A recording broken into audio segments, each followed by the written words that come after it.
I'd always liked driving at night. Something about the emptiness of the streets, the quiet hum of my engine, and the way the world seemed to pause between midnight and dawn. It gave me a kind of peace I couldn't find anywhere else. I wasn't running from anything, I wasn't going anywhere in particular, I just needed to breathe. It had been a long week. Work was killing me, my boss had been in a mood, and my apartment felt more like a shoebox than a sanctuary lately. So around 11:30, I grabbed my keys, threw on a hoodie, and just drove. I was looping through the outer edge of town, where the streets are wide and the speed limits are generous. That's when I saw the headlights in my rear view, far back at first, but gaining fast. A few seconds later, the red and blue lights came on. My heart jumped. I wasn't speeding. At least, I didn't think I was. But there was no one else on the road, and those lights were for me.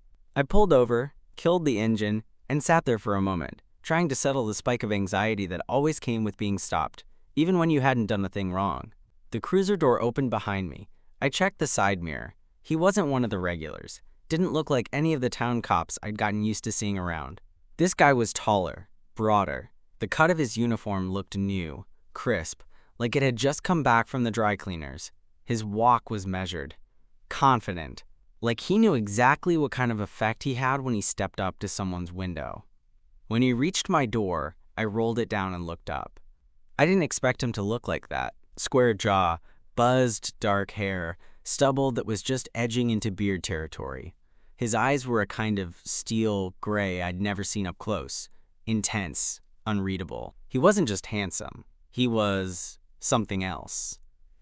"Evening," he said. His voice was deep, but not rough. Calm. License and registration. I handed them over without a word. My fingers brushed his as I did, and I don't know if I imagined it, but it felt like he paused, just for a half second, before taking them. "You know why I pulled you over?" he asked, eyes still on me. "No," I said. "Was I speeding?" He didn't answer, just gave a small nod like he was mulling something over. "You from around here?" "Yeah, couple blocks east. Been here all my life." He nodded again. "New to the force," he said, as if I'd asked. "Transferred in from Portland. Just started this week." "Cool," I said, not sure what else to say. There was a weird silence between us then. Not awkward, exactly, just heavy, like something unspoken was hovering just beneath the surface. Then he said, "Step out of the vehicle." I blinked. "Why?" "Standard procedure," he said. "We've had some reports of unusual traffic activity in this area. Just want to be sure everything's clear." Unusual traffic activity?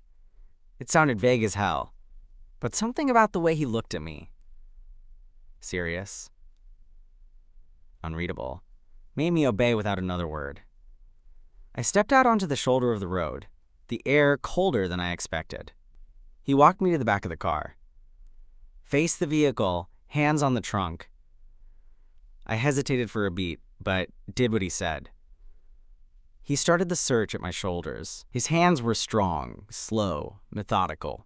He moved down my arms, pausing briefly at the wrists like he was checking for cuffs I clearly wasn't wearing. Then his hand slid lower, down my sides, across my back. When he got to my waist, I felt the first flicker of something I wasn't expecting. His fingers hovered a second longer than necessary, then pressed in, just slightly, before moving on. He moved down my thighs, his touch careful, professional, almost. But then his hand brushed somewhere it shouldn't have. I didn't move, didn't say anything, just held my breath. He froze, just for a moment, his hand still there, his body just inches from mine. And then he said, voice lower than before, "You tense." I exhaled, finally. "Yeah, well, this isn't exactly relaxing. Doesn't have to be this tense," he murmured, and that was when I realized this wasn't standard procedure. Not even close. The night air felt heavier now, charged, like electricity had pooled around us. I could feel it in the way my heart hammered, in the way my palms itched against the trunk of the car. He didn't step back. He didn't loosen the pressure of his hand. He just stood there, quiet, watching me. "You know this isn't really standard, right?" I said, my voice uneven. My words were braver than I felt. He tilted his head, eyes locking onto mine, and a small smirk tugged at the corner of his lips. "Maybe I'm new. Maybe I'm still figuring out the rules." His voice was low, teasing, but there was an edge to it that made my stomach twist. I swallowed, unsure if I wanted to back away or lean in. My brain was screaming at me to get out, to drive off and leave this strange, electrifying encounter behind. But my body had other ideas. Every nerve ending was alive, every inch of skin hyper-aware of his presence. Slowly, deliberately, his hand moved. Not forceful, not rough, just deliberate. Over my hips, tracing lightly, brushing against the curve of my lower back, before sliding even lower. My breath hitched. I wasn't supposed to feel anything like this here. Not on the side of a quiet road at 2 a.m, not under the uniform of a stranger. And yet, I did. "You're different," I managed to murmur, my voice cracking. My chest felt like it was on fire. My brain caught somewhere between panic and something else entirely. He chuckled softly, a low sound that vibrated against the back of my neck. Different good or different bad? His hand lingered for a moment, teasing, and I felt heat rise to places I couldn't control. Before I could answer, he leaned closer, close enough that I could feel the warmth of his breath brushing my ear. "Relax," he whispered. The single word felt like it carried miles of meaning. His hand moved again, firmer now, deliberate, a touch that wasn't about authority anymore. It was about him, about whatever this was between us, unspoken but impossible to ignore. I wanted to pull away, to tell him to stop, but every part of me betrayed me. My body responded before my brain could protest, each nerve screaming at me, each muscle tensing in a mix of fear and anticipation. "Ever felt something like this?" he murmured, fingers tracing patterns that were clearly too intimate to be accidental. I couldn't answer. I barely even breathed. My eyes were locked on his, and I realized with a jolt that his gray eyes were watching me like he could see everything inside me, every secret desire, every flicker of forbidden curiosity. Then, just as quickly as it began, he stepped back. His hands left me, but the heat of them lingered, a ghost pressing against my skin. "You're clear," he said, voice low, almost unreadable now, almost professional. But the tension didn't leave. It hung there, thick and heavy, like the air itself was charged. I swallowed hard, trying to steady myself, heart hammering. "That was really not routine," I said, trying to keep my voice even. He looked at me for a long moment, then smirked faintly. "I'm new, still learning the ropes." There was a pause, just long enough to make my pulse spike again. "Drive safe," he added finally, stepping back to his cruiser. I nodded, sliding into the car, trying to calm the wild beating of my heart. My hands trembled on the wheel as I started the engine. My brain was screaming, "What just happened?" My body was screaming, "I want more." And I knew, without question, that night wasn't over, not by a long shot. I didn't sleep much that night. Every time I closed my eyes, I saw his face, the sharp angles, the piercing gray eyes that seemed to cut right through me, and the way his hands had felt, like they knew exactly where to touch, exactly how to make me melt. Morning came with a heavy fog in my head, and I kept replaying the encounter over and over. What the hell was that? Was he just messing with me? Testing me? Or was there something more? The thought both thrilled and terrified me. I told myself to put it out of my mind, focus on work. But that proved impossible. Every time I saw a patrol car roll past, my heart skipped. Every time my phone buzzed, I hoped it was him. Then, about 3 days later, I got pulled over again. Same road. Same time. Same cop. Only this time, he smiled as he approached. "Hey," he said casually, like we were old friends now. "Hey," I replied, trying to sound cool, though my insides were a mess. "License and registration, again," he teased, flashing that smirk that made my knees weak. I handed them over, trying not to stare at the way his fingers brushed mine. He held my gaze longer this time. "You've been out here a lot lately," he said. "Just," clearing my head, I shrugged. He nodded. I get it. The silence between us was charged, thicker than before. Then, he said, mind if I sit in with you for a bit? I blinked, caught off guard. In my car? He shrugged, like it was no big deal. Why not? I hesitated. Part of me wanted to say yes. Part of me screamed, no way. But the night before had unlocked something inside me. Something daring, reckless. So I said, sure. He slid into the passenger seat, close enough that I could feel the heat radiating off him. We drove without much talk at first. Just the hum of the engine, the soft glow of streetlights passing by. Then he reached over, resting his hand on my thigh. My breath caught. He looked over, eyes searching mine. You okay with this? I nodded, unable to speak. His hand moved slowly, fingers tracing lazy patterns, noticing every shiver, every twitch. I felt myself lean toward him, the tension between us growing electric. And then, just when I thought I couldn't hold back any longer, he pressed his lips to my neck, soft and tentative. My hands gripped the steering wheel tight. This wasn't just a routine traffic stop anymore. This was something new, something dangerous, something I wanted more than anything. His lips were warm and surprisingly gentle against my skin. The faint scent of his cologne mixed with the night air in the car, wrapping around me like a secret I wasn't supposed to know. My pulse hammered loud enough I was sure he could hear it. For a moment, everything else, the hum of the engine, the glow of streetlights, the quiet world outside, faded away. It was just him and me, locked in this charged silence. He pulled back just enough to look at me, his eyes darker than ever, full of something raw and unreadable. You sure about this? He whispered. I swallowed hard. Part of me wanted to say no, to push him away and pretend none of this was happening. But the other part, the part one barely understood myself, whispered yes. Whispered, don't stop. Before I could say anything, his hand slid up my thigh, slow and deliberate, fingers tracing the inside of my leg with a tenderness that made my breath hitch. My body responded without permission, every nerve alive, every muscle tight. The world felt electric, dangerous in the best way possible. I've been watching you, he admitted, his voice low, barely more than a breath. Not in the creepy way, just curious. Curious about me? I asked, my voice barely steady. Yeah. He gave that smirk again, one that made me want to throw caution to the wind.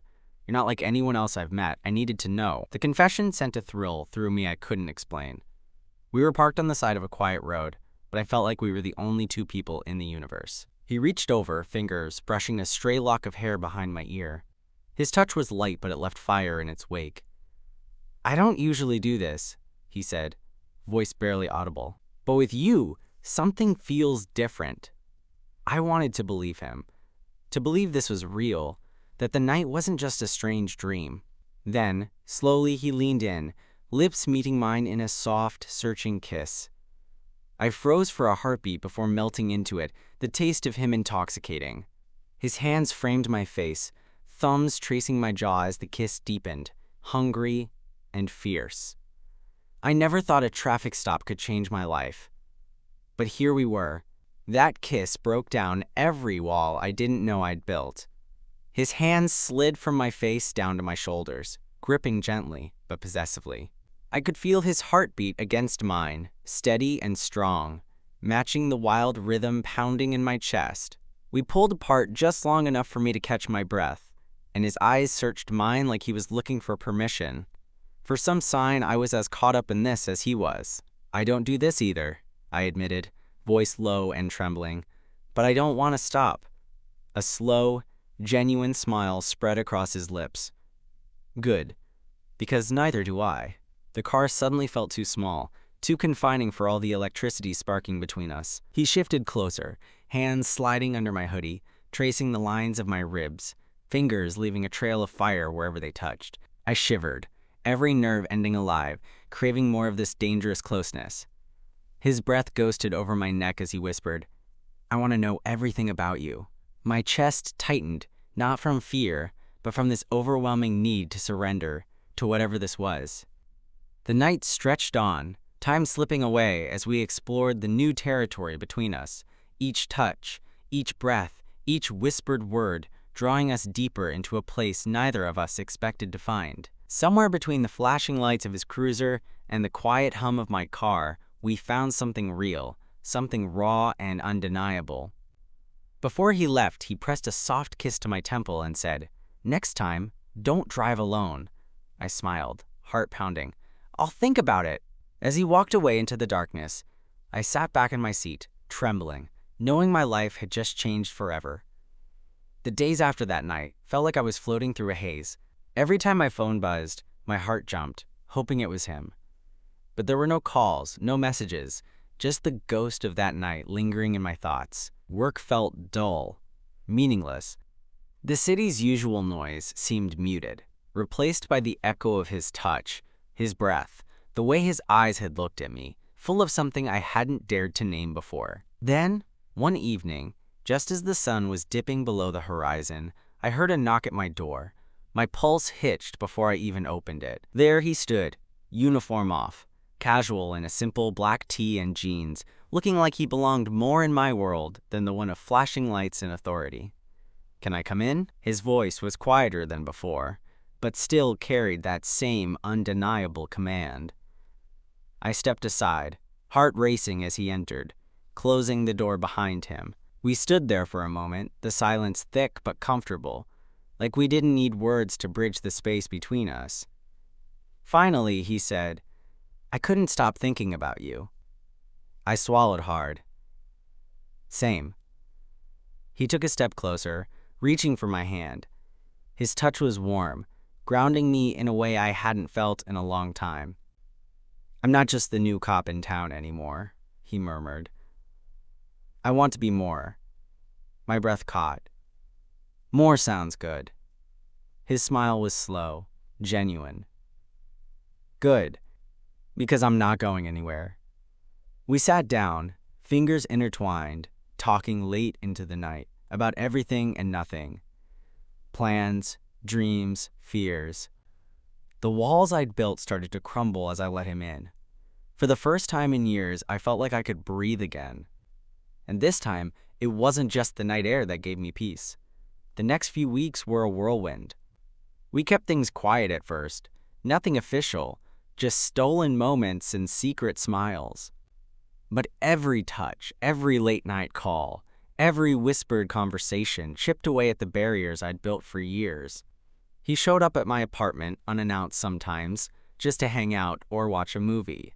His presence filled the room with a calm I'd never known I craved. And when he touched me, even just brushing a hand down my arm, it sent sparks through my entire body. One night, we went for a drive, the kind I used to take alone to clear my head. But this time, he was there beside me, fingers intertwined with mine, music playing softly in the background. We talked about everything: his past, my fears, what the future might hold. He told me about why he became a cop, the weight he carried, and how meeting me had shifted something inside him. I told him about the loneliness, the secret I'd carried for so long, and the fear of being seen. He squeezed my hand gently. "You don't have to hide anymore, not with me." That night, parked under a canopy of stars, we kissed again, slow, tender, full of promise. The world felt impossibly vast, and yet somehow perfectly small with him beside me. I realized then that this wasn't just a fling or a moment of weakness. This was real. This was love. And I was ready to fight for it. The morning after that night, I woke up tangled in his arms, the sunlight streaming through my window, casting golden patterns on the sheets. His steady breathing was a comfort I hadn't realized I craved. We lay there in silence for a while, just soaking in the closeness that had once felt impossible. Then he whispered, "I'm not just the new cop in town anymore. I'm yours." I smiled, heart full, knowing that I was finally where I belonged. The world outside could still be cold and confusing, but inside that room, wrapped in his arms, I was safe. We had found each other in the most unexpected place, a routine traffic stop that wasn't routine at all. And from that night on, everything changed.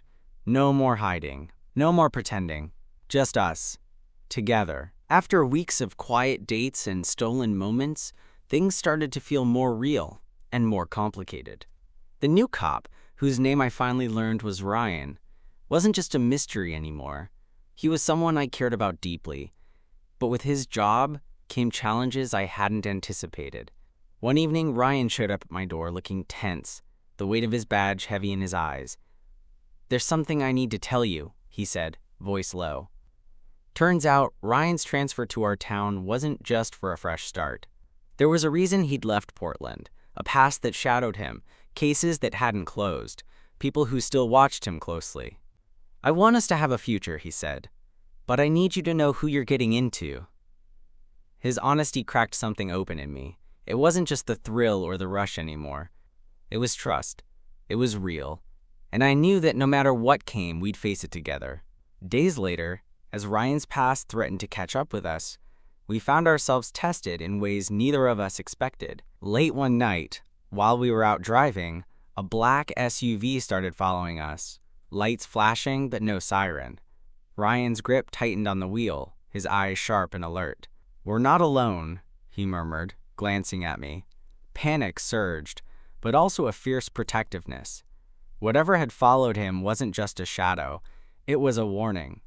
We managed to shake the tail after a tense few miles, pulling over in an empty lot to catch our breath. In that quiet, under the cover of darkness, I realized something crucial. I wasn't just in this for the easy parts. I was in it for the fight. For Ryan.